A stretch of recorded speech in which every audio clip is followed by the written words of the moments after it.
Welcome back. वापस आ चुके हैं हम। आप देख रहे हैं द ब्रेकफास्ट शो और अब मैं मिलवाना चाहती हूँ आपको एक ऐसी खातून से जो कि काम कर रही है मेंटल इलनेस पे। जब हम कहते हैं ना कि जहनी कोई बीमारी, तो दिमाग में कुछ कॉमन चीज़ें आ जाती हैं, डिप्रेशन, बाइपोलर डिसऑर्डर, स्किज़ोफ्रेनिया। लेकिन अब शुक्र है ऐसा वक्त आया है जब हम इस बारे में बात करना शुरू हुए हैं, एक्सेप्ट करना शुरू हुए हैं कि ये चीज़ें एग्जिस्ट करती हैं, ये एक बीमारी है, इसका इलाज होना चाहिए, ट्रीट होना चाहिए। लेकिन एक ख़ास तबका तो अफोर्ड कर सकता है, कुछ लोग ऐसे भी होते हैं जो अफोर्ड नहीं कर सकते। तो हम आपको बताना चाहते हैं द रिकवरी हाउस के बारे में। मेंटल इलनेसेस पे काम किया जाता है, ट्रीट करते हैं। एग्जैक्टली क्या इनकी फैसिलिटीज़ हैं आपको बताएंगे। हमारे साथ मौजूद हैं doctor Shahida Mirza, director at the recovery house. अस्सलाम वालेकुम। वालेकुम अस्सलाम। कैसी हैं मैम आप? अल्हम्दुलिल्लाह। मैम आप ज़बरदस्त काम कर रही हैं रिकवरी हाउस पे। प्लीज़ हमारी ऑडियंस को बताइएगा कि रिकवरी हाउस बेसिकली है क्या? Basically, Recovery House as such is a project of Caravan of Life Pakistan Trust. It's an umbrella. उसके अंडर हमारे पास 2-3 और प्रोजेक्ट भी हैं, लाइक कम्युनिटी आउटरीच प्रोग्राम है, एंटी स्टिग्मा कैंपेन है। लेकिन इसमें बिगर प्रोजेक्ट जो है वो हमारा रिकवरी हाउस है। और स्पेशली इसमें नफ्सियाती बहाली, जैसे उर्दू में अगर आपको बता सकूँ तो जैसे साइकियाट्रिक रिहेबिलिटेशन के ऊपर काम करते हैं।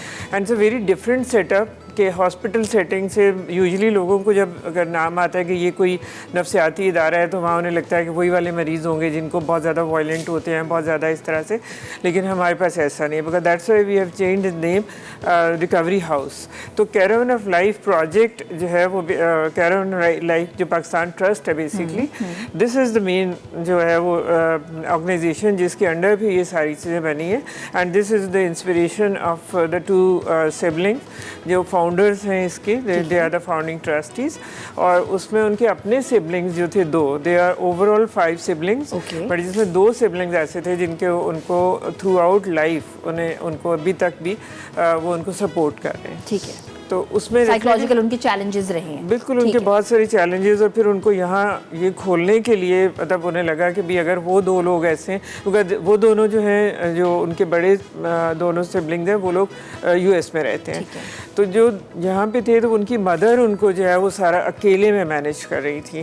लेकिन उनको जितने भी प्रैक्टिसेस और जितने भी उन्होंने वहाँ पे जो मैम जो प्रैक्टिसेस यूज़ करते हैं वो हमारी सारी यूएस की जो साइक रिहैब एसोसिएशन है वहाँ से है।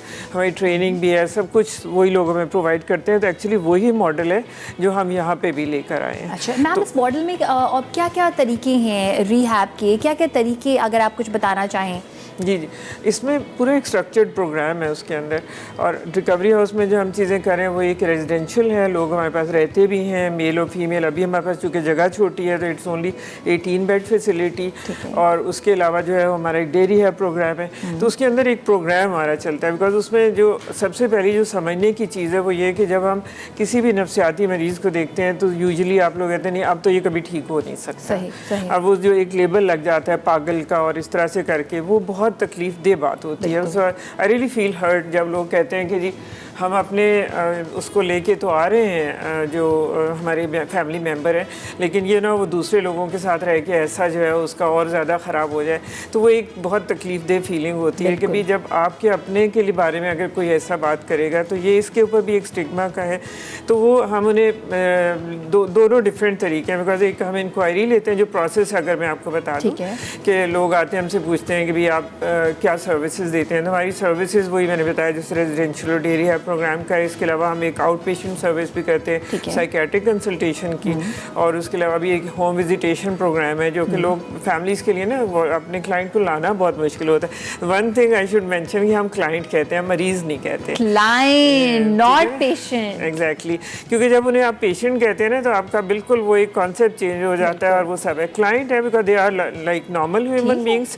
अब ये उनकी अपनी चॉइस की बात तो नहीं है कि अगर उनको जो है वो कोई ये सब बीमारी हो गई है तो उनके लिए प्रॉपर फिर हमारा एक प्रोसेस होता है कि हम उन्हें फैमिली से पूरी इन्फॉर्मेशन लेते हैं। उन्होंने किसी डॉक्टर को पहले दिखाया होता है तो उससे हम सारी चीज़ें पूछते हैं। उसके बाद फिर हमारे साइकाट्रिस्ट हैं, वो उनको जो है वो असेस करते हैं कि हम कितना जो है वो इनको मदद कर सकते हैं। तो उसमें हमारी 2 डिफरेंट चीज़ें होती हैं कि अगर वो बहुत एक्यूट है, यानी कि अभी उसके सिम्टम्स इतने ज़्यादा हैं कि लाइक उसको वायलेंट भी है या उसको बहुत एग्रेसिव है या और उसको भी कोई चीज़ जो उस तरह, तो वो हम चाहते हैं कि वो फिर हॉस्पिटल सेटिंग में जाके ट्रीटमेंट उसका हो, क्योंकि medicine is part of this programme.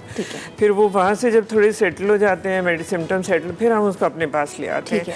तो उसको लाने के बाद जो हमारा एक्चुअली कंपोनेंट्स हैं उसके पूरे, सबसे पहले हम तो मेडिकेशन मैनेजमेंट के ऊपर काम करते हैं। फिर अगला ये होता है कि वो चूँकि हम उसे एक नॉर्मल ह्यूमन बीइंग उसे जो है वो आप तसव्वुर करें, तो उसके लिए आपको ये देखना होता है कि वो ठीक होंगे तो उनका क्या बेसिकली मकसद होगा या वो क्या करना चाहेंगे। अच्छा, सर्वाइवल उनका किस तरह से होगा, और उसमें गोल होता है ना कि लाइक अब अगर हमारे पास 18 to 60 प्लस तक की जो है वो एडल्ट फैसिलिटी, हम बच्चों को नहीं रखते हैं, तो उसके अंदर फिर ये होता है कि वो डिफरेंट स्टेजेस पे जो हमारे पास डिफरेंट एज के लोग आते हैं तो उनके हर एक का गोल डिफरेंट होता है।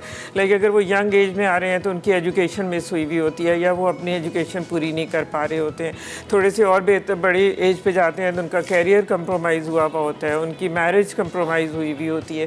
फिर उससे ज़्यादा और अगर उस पर चले जाते हैं तो अगर वो ये लंबी बीमारी चलती है, बहुत क्रॉनिक बीमारी से कहते हैं, लाइक 2 साल तक आपके पास रहती है और फिर पूरी लाइफ में चलती है। तो उनके लिए फिर हमारी क्वालिटी ऑफ लाइफ, उनका रिलेशनशिप, फैमिली मेंबर्स के साथ रहना, तो वो पूरा एक प्रोग्राम यानी कि इट्स कस्टमाइज्ड कि हर इंसान की, आपका मकसद ये है कि ज़िंदगी की क्वालिटी को बेहतर किया जाए जो किसी भी साइकोलॉजिकल डिसऑर्डर से गुजर है। अच्छा मैम, ये बताइएगा कि ये रिकवरी हाउस जो है ये कब से है और इसमें कितने पेशेंट्स सक्सेस पा चुके हैं? ये 2009 में caravan of life Pakistan trust का जो है वो रखा गया था, उसका वो बना था। उसके बाद फिर जो है 2009-10 में एक छोटा सा घर हमें किसी ने डोनेट किया था वहाँ पे गिजरी में, तो वहाँ पे थे हम। तो हमने 3 साल वहाँ रह के थोड़ा सा 2 सिबलिंग इनके अपने थे जो हमारे फाउंडिंग ट्रस्टीज हैं, कुछ और इनके जाने वाले थे, उनके 2-3 लोग थे, सब ने मिल के जो है वो हमें वहाँ पे हमने शुरू किया शायद 5-6 पेशेंट से। अभी जो है वो हम लोग 18 बेड फैसिलिटी के ऊपर हैं। और जो सक्सेस स्टोरीज में अगर है तो इसमें टाइम बहुत लगता है, जहाँ लोगों को लगता है कि ये जो है वो बहुत लंबा प्रोसेस है और पता नहीं ठीक होंगे कि नहीं होंगे, लेकिन इवन इनके अपने जो एक सिबलिंग हैं वो मेल जो उनके भाई हैं वो रह रहे हैं इंडिपेंडेंटली अपने अटेंडेंट के साथ अपने अपार्टमेंट में रिकवर होके। इसी तरह से हमारी 1-2 और क्लाइंट्स हैं जो कि अपने अपार्टमेंट में इंडिपेंडेंटली रह रही हैं विद अटेंडेंट। तो हमारा जो है वो हम लोग उन्हें अटेंडेंट को भी ट्रीट ट्रेन करते हैं। अटेंडेंट जो हैं वो भी आपसे ही ट्रेंड है, हम उन्हें अपने पास रख के 2-3 महीने जितना भी टाइम लगता है उसको ट्रेन करते हैं ताकि उनको उनकी रूटीन का पता चल जाए। मैम मुझे ये बताइएगा कि क्या जब कोई आपके पास आता है तो क्या सिर्फ प्रिविलेज लोग आते हैं या अंडर प्रिविलेज भी आते हैं? चार्जेस ऑलमोस्ट क्या होंगे? हाँ नहीं, चार्जेस हमारे डेफिनेटली नॉट फॉर प्रॉफिट है, तो हमारे चार्जेस कमर्शियल तो नहीं है लेकिन हमारे चार्जेस हैं उसके अंदर। और हमारे पास जो अंडर प्रिविलेज आते हैं हम उनको भी मतलब वापस नहीं करते। हमारे अभी तक कोई हमारा फंड रेजिंग का कोई ऐसा प्रॉपर जो है वो सिस्टम नहीं है। हमारे ट्रस्टीज ही जो है वही ज़कात फंड भी रेज करते हैं, वही सारी चीज़ें हमें मतलब और भी जो उनके फ्रेंड्स और इस तरह करके जो हमारे लोग हैं वो डोनेशन देते हैं। तो हमने एक ज़कात का भी रखा हुआ है, एक जो है वो डोनेशन चैरिटी जी सदका जारी है, क्योंकि हर कोई ज़कात नहीं लेना चाहता। तो एटलीस्ट हमारे जो आप ये कहें कि हम 30% जो हैं क्लाइंट्स उनको जो हम अपने पास से उनकी फ़ी पे करके हम उनकी मदद करके तो हम उनको भी एंटरटेन करते हैं। तो यानी उनको जो बिल्कुल इस 30% में आते हैं और जो ज़्यादा प्रिविलेज नहीं है उनको अमाउंट नहीं देना पड़ेगा, कोई कम देना पड़ेगा? अगर वो नहीं, उन्हें खुद बहुत सारे ज़कात वालों को तो कुछ भी नहीं देना पड़ता, लेकिन जो फाइनेंशियल एड के हिसाब से आते हैं, जो डोनेशन और चैरिटी के आते हैं, उसमें होता है फैमिली जितना अफोर्ड कर सकती है। तो उसका भी एक तरीका है कि हम उसकी असेसमेंट करते हैं, क्या जेन्युइनली हम जिसकी ज़कात जिसने हमें दिया हम पे जिम्मेदारी होती है कि हम क्या जेन्युइनली उनको ज़कात जो है वो दे रहे हैं, उनको ज़रूरत है। फिर एक और क्राइटेरिया इसके अंदर होता है कि अगर हम जो भी आते हैं तो क्या उनको हम फ़ायदा दे सकते हैं कि नहीं दे सकते। समटाइम्स बीमारी इतनी ज़्यादा बढ़ चुकी होती है कि वो रेजिस्टेंट हो जाती है मेडिसिन की। आप देखिए आपकी अपनी बीमारियां मेडिकल के हिसाब से जो है वो कुछ ऐसी हैं जिसमें दवाइयां देते रहो तो उसमें कोई वो एडवांस लेवल है, आप कहते हैं कि हॉस्पिटल तो उनको फिर हम असेसमेंट प्रॉपर होती है और हम कंसिडर करते हैं उन सारों में से अगर यंग एज के लोग आ जाए, क्योंकि उनके ऊपर अगर हम काम करें because they have to be like a useful member of the society और वो बहुत मीनिंगफुल लाइफ गुजारें, फैमिली को सपोर्ट कर रहे होते हैं, कुछ तरह से होता है। तो हमारी प्रेफरेंस ये होती है कि हम जितने यंग एज के ऊपर हैं, जिनका अर्ली स्टेज है अभी बीमारी का, क्योंकि ये बीमारियां जितनी भी होती हैं ये टीन एज से शुरू होती हैं। ठीक है, हम आपको बता रहे थे द रिकवरी हाउस के बारे में, जिसमें साइकोलॉजिकल इलनेस जो नफ्सियाती बीमारियां होती हैं उनको ट्रीट किया जाता है। समझिए कि जैसे ये एक रिहैब है लेकिन इस तरह का कि आपको वापस अपने पाँव पे खड़ा किया जाता है। द रिकवरी हाउस की डायरेक्टर मेरे साथ मौजूद हैं डॉक्टर शाहिदा मिर्ज़ा। मैम, हमारा ब्रेक में एक सवाल आया था इस्लामाबाद से, उन्होंने ये कहा था कि मेडिसिन के नाम पेशेंट्स को अमूमन नहीं बताए जाते, सो ऐसा क्यों होता है? बेसिकली जब एक किसी बीमारी के लिए कोई एक मेडिसिन होती नहीं है और पेशेंट्स को इसलिए नहीं बताया जाता कि वो उसको जो है वो अब्यूज़ ना करना शुरू कर दें, इसलिए कि कुछ ऐसी एडिक्टिव हो जाती हैं, कुछ मेडिसिन ऐसी होती हैं कि अगर वो जैसे लोगों को, बहुत सारे लोग हैं जैसे हमारे पास आते हैं, उनको किसी ने अगर जो है वो नींद की गोली जैसे लाइक एंटी एंग्जाइटी को ज़ैनेक्स या इस तरह एल्प इस तरह के नाम है, तो वो इस तरह जब थोड़ा उन्हें नींद आ जाती है, उन्हें थोड़ी सुकून आ जाता है, तो उसको बहुत ज़्यादा खाना शुरू हो जाते हैं। इसलिए उनको जो है वो मॉनिटर की जाती हैं। पता ज़रूर उन्हें होता है कि वो कौन कौन सी मेडिसिन ले रहे हैं, लेकिन मॉनिटर होती हैं। मतलब हमारे पास तो मॉनिटर होती है properly because we are institution, लेकिन जब आप घर पे होते हैं तो उनको कोई और मॉनिटर कर रहा होता है उनकी मेडिसिन को, ताकि वो ओवरडोज ना कर सके। ठीक है, ज़बरदस्त। मैम, उनका एक सवाल ये भी था, छोटी सी शिकायत थी कि कॉस्ट जो है वो ज़्यादा है, सो मुझे प्लीज़ एक्सप्लेन कीजिएगा कि जब हम कहते हैं कि कॉस्ट ज़्यादा है तो आपके एंड पे क्या क्या खर्चे होते हैं, और स्टाफ कितने मेंबर्स होते हैं स्टाफ के जो एक client according to you but patient को हैंडल कर रहे होते हैं? नहीं, डेफिनेटली लोगों को लगेगा कि ये हमारी जो कॉस्ट है वो ज़्यादा है। उसकी वजह ये है बेसिकली कि एक तो हम नॉट फॉर प्रॉफिट हैं, कि चैरिटेबल नहीं है, कि जहाँ लोगों के पास बहुत ज़्यादा होता है कि सब बहुत सारी डोनेशंस एक जगह वो लोग देते रहते हैं और उसको आप यूज़ कर लें। हमारे पास अगर कोई डोनेशंस आती भी है तो वो कस्टमाइज इंडिविजुअलाइज होती हैं। जो पेशेंट हमारे पास एडमिट होता है हम उसके लिए डोनेशन रेज करते हैं। सेकेंडली जो इसका फ़र्क जो है बेसिकली ये है कि हमारा एक तो प्रोग्राम जो है वो बहुत उसके वो है स्ट्रक्चर्ड प्रोग्राम है और ऑथेंटिकेटेड प्रोग्राम है, जो कि हमारा साइक रिहैब एसोसिएशन अमेरिका से जो है वो आया है, और वही ट्रेनिंग और हमारे जितने भी स्टाफ है सारा वो उसमें ट्रेंड होता है। एक तो वो है कि अभी एक अगर क्लाइंट है तो उसके लिए हमें नर्स भी चाहिए, क्योंकि हमें 24 घंटे की फैसिलिटी है, हमें उनके लिए अटेंडेंट्स भी चाहिए, हमें उनके लिए प्रॉपर किचन भी चाहिए, क्योंकि हमारा किचन भी वहीं होता है। हम न्यूट्रिशन पे बहुत ज़्यादा जो है वो अपना फोकस रखते हैं, क्योंकि मेंटल हेल्थ के लिए जो न्यूट्रिशन उनके लिए बेहतर होती है हम वही चीज़ उनको प्रोवाइड करते हैं। सेकेंडली फिर इनके साथ वेलनेस का, एक्सरसाइज का बहुत है। हम एक जिम पूरा मेंटेन कर रहे हैं जिसके अंदर प्रॉपर्ली उनका हर एक का जिम का प्रोग्राम बना हुआ होता है कि वो कितनी देर एक्सरसाइज करेंगे, कौन सी एक्सरसाइज करेंगे, किस तरीके से करेंगे। तो उसके अलावा फिर हमारा पूरा एक डे रिहैब का प्रोग्राम है जिसके अंदर 1 आवर के सेशंस होते हैं, जो कि जितने भी क्लाइंट्स हैं उनमें कुछ तो जनरल सेशंस होते हैं, बाकी कुछ के ग्रुप्स होते हैं, कि कुछ एजुकेशनल सेशंस हैं, उसमें जो है थोड़े से ज़्यादा फंक्शनिंग है, जो जिनका भी थोड़ा इंटेलेक्ट बेहतर है, ज़्यादा पढ़े लिखे हैं, उनको हम उसमें रखते हैं। फिर उसी तरह से जो लोग ऐसे हैं जो पढ़े लिखे नहीं हैं, जिनको जो है वो ज़्यादा एजुकेशन, जो यूजली एजुकेशन इनकी ख़राब हुई भी होती है, प्रॉपर्ली ले नहीं पाते हैं, कभी मिडिल 8th के बाद 8th ग्रेड के आगे ऊपर नहीं जा सकते कोई मैट्रिक से, उनको फिर हम हैंड्स ऑन कराते हैं, जिसमें आर्ट थेरेपी है, जिसके अंदर उनकी जो है वो बाकी कोई और जो स्किल है। तो कि रिहैब का जो प्रोसेस है बेसिकली उसकी जो असेसमेंट है वो एक डिफरेंट प्रोसेस है, वो भी एक लंबा प्रोसेस है। उसके अंदर भी सारी से देखते हैं कि वो क्या काम पहले कर रहे थे, क्योंकि ख़ासतौर पे साइकेट्रिक इलनेस के अंदर 2 तरह की चीज़ें होती हैं, एक पॉजिटिव सिम्टम होते हैं, एक नेगेटिव होते हैं। सही। तो नेगेटिव वो होते हैं कि जैसे भी कोई काम आप कर रहे हैं जो नॉर्मल लाइफ में वो आप नहीं कर पा रहे। ठीक है।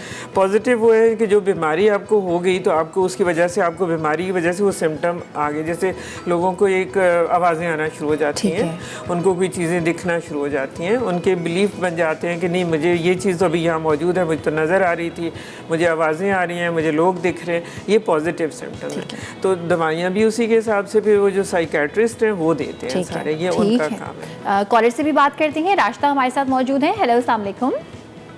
अस्सलाम वालेकुम। वालेकुम अस्सलाम। रास्ता कैसी हैं और कोई सवाल पूछना चाहेंगी हमारे गेस्ट से? मैं सिर्फ राशिद बात कर रही हूँ। जी, कुछ पूछना चाहती हैं? हेलो। आप मुझे बहुत पसंद है, ऐसा आती आप बहुत पसंद है, आप बहुत सिंसियर हैं, आप अपने जॉब के साथ बहुत सिंसियर हैं। यकीन करें आपको देखकर इतनी खुशी होती है कि आप बहुत अच्छा काम करती हैं, आपके गेस्ट भी बहुत अच्छे होते हैं। आप प्लीज थोड़ी सी चेंजिंग हमें ला कर दें, ये ला कर दें कि आपने जैसे पहले किया था कि आपने ट्रैफिक पुलिस को भी बुलाया था, उनको बुलाया था, उसके बाद आपने जो गुस्से पर काबू करने के लिए उसको बुलाया था, साइकोलॉजिस्ट को बुलाया है। हर कोई गेस्ट आपका बहुत अच्छा होता है, आपका प्रोग्राम बहुत अच्छा है। मगर आप जो कह रहे हैं कि गुस्सा नहीं करना चाहिए, आप बताएं किस बात पर गुस्सा इंसान नहीं करे।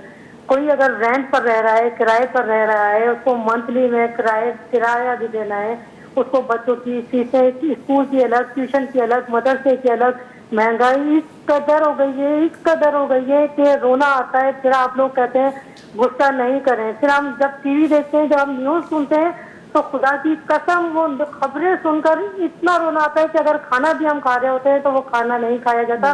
जो सैलाब जदगान है उन्हें अभी तक घर नहीं मिले। आप देखें, यकीन करें कि पाकिस्तान को इस्लामी मुल्क बनाए खुदा के लिए कि हम जब खाना भी खा रहे होते हैं या उनको देख रहे होते हैं, इतनी सर्दी है, हम अपने बच्चों को एक नहीं दो ब्लैंकेट में सुला रहे होते हैं कि उन्हें सर्दी नहीं लग जाए। मगर जो सैलाब जदगान है या कोई भी गरीब कोई भी फैमिली है, वो बगैर कंबल के बगैर इस चीज के रह रहे हैं, तो वो कैसे बर्दाश्त करें। अब आप देखें, आप कोई भी खाने की आप छोड़े, घर बनाना तो बहुत दूर की बात, गोल्ड बहुत दूर की बात, शादियां बेटियों की बहुत दूर की बात, खाने की चीज ही देख लें, प्याज देख लें, वो देख लें जो हमें डेली खाना है। अब आप आटा ही देख लें कि 2 नंबर आटा मिल रहा है, वो भी लाइनों में लगकर लेडीज रो कर जा रही होती हैं। यकीन करें, इतना दिल खराब होता है कि ये पाकिस्तान वो पाकिस्तान नहीं रहा। बहुत बहुत शुक्रिया, बहुत बहुत शुक्रिया राशिदा आपकी कॉल का। और आपने जो बात की, मैं एक छोटी सी आपको बात कहना चाहती हूँ। ये मैंने कुछ अर्से पहले सीखी, मुझे किसी ने बताया कि एक चीज़ होती है एम्पैथी, यानी जब आप किसी इंसान का दर्द देखते हैं तो आपको भी वो दर्द महसूस होता है। फिर क्या होता है, एक इंसान दर्द में था, आप भी दर्द में हैं, अब कोई किसी की मदद नहीं कर सकता। एक चीज़ होती है कंपैशन, जो भी सेंसिटिव लोग होते हैं, आपकी तरह मेरी तरह बहुत सारे लोगों की तरह, जब आप किसी का दर्द देखें तो वो अपने अंदर कंपैशन जो है वो कोशिश करें कि बनाएं कि अच्छा अब मैं किस तरह से इनकी मदद कर सकता हूँ। क्योंकि देखें, अब न्यूज़ है, ये सारी चीज़ें, दुनिया में बहुत सारी चीज़ें होती हैं, लेकिन अगर आप किसी को एक ब्लैंकेट दे सके, थोड़ा सा कुछ दे सके, और महंगाई ऐसी चीज़ है, ट्रस्ट मी, हर कोई अपने अपने लेवल पे इससे लड़ रहा है, लेकिन ये जो आप कह रही हैं ना कि उनको आप देखती हैं तो आपको तकलीफ़ होती है, तो उनके लिए किया क्या जा सकता है। छोटी सी चीज़ भी जो है ना वो आपको भी खुशी पहुंचाएगी। और मैम अगर इस बारे में कुछ कहना चाहें कि दुनिया में इतनी ज़्यादा तकालीफ हैं, इतने ज़्यादा स्ट्रेसेस हैं, so how to handle this, अगर आप अपने कुछ इसमें सेंस देना चाहें। हर एक का स्ट्रेस लेने का जो कैपेसिटी होती है वो हर एक बंदे की बिल्कुल डिफरेंट होती है। कुछ लोग हैं वो उसमें बहुत ज़्यादा रेजिलिएंट होते हैं, चीज़ों को जो मैनेज कर लेते हैं, कुछ लोग नहीं मैनेज करते। तो अब डेफिनेटली जो नहीं मैनेज कर पाते उनको फिर ये वाली डिप्रेशन, एंग्जाइटी या कोई और इस तरह की जो चीज़ें हैं वो शुरू हो जाती हैं। तो बेसिकली आपको मतलब सिर्फ स्ट्रेस ही को हम एड्रेस नहीं कर सकते, क्योंकि इसके अंदर और इतनी सारी चीज़ें आ जाती हैं। तो डिफरेंट तरीके होते हैं। जो बिल्कुल सिंपल तरीका है वो ये है कि आप डीप ब्रीथ करें, अपने आप को उस जगह से हटा लें, जैसे आप उसको नाक से सांस लें और फिर उसे मुंह से निकालें, वो जो एक एक्सरसाइज के अंदर वो पार्ट होता है सारा। सेकेंडली उस जगह से अपने आप को हटा लें, कोशिश करें कि वो जो ट्रिगर्स हैं उनको आप खुद पहचान पाएँ और फिर उस चीज़ को जो है वो अपना कर पाएँ। ठीक है, बहुत बहुत शुक्रिया, थैंक यू सो मच। और जनाब अब इसी नोट पे हम आपसे चाहते हैं इजाज़त के, द रिकवरी हाउस जैसे इंस्टीट्यूट से अगर आप वाबस्ता होना चाहते हैं, डोनेट करना चाहते हैं, आपके छोटा सा डोनेशन जो है वो किसी की ज़िंदगी बना सकता है और किसी को अपने पाँव पे वापस खड़ा कर सकता है। वेल जनाब, अब आपसे मिलेंगे मंडे को। एक अच्छा सा वीकेंड गुजारिएगा, जो हमने इवेंट्स बताए हैं वहाँ पे घूमिएगा फिरिएगा, एंजॉय कीजिएगा। मंडे को मुलाकात होती है, तब तक के लिए अल्लाह हाफ़िज़।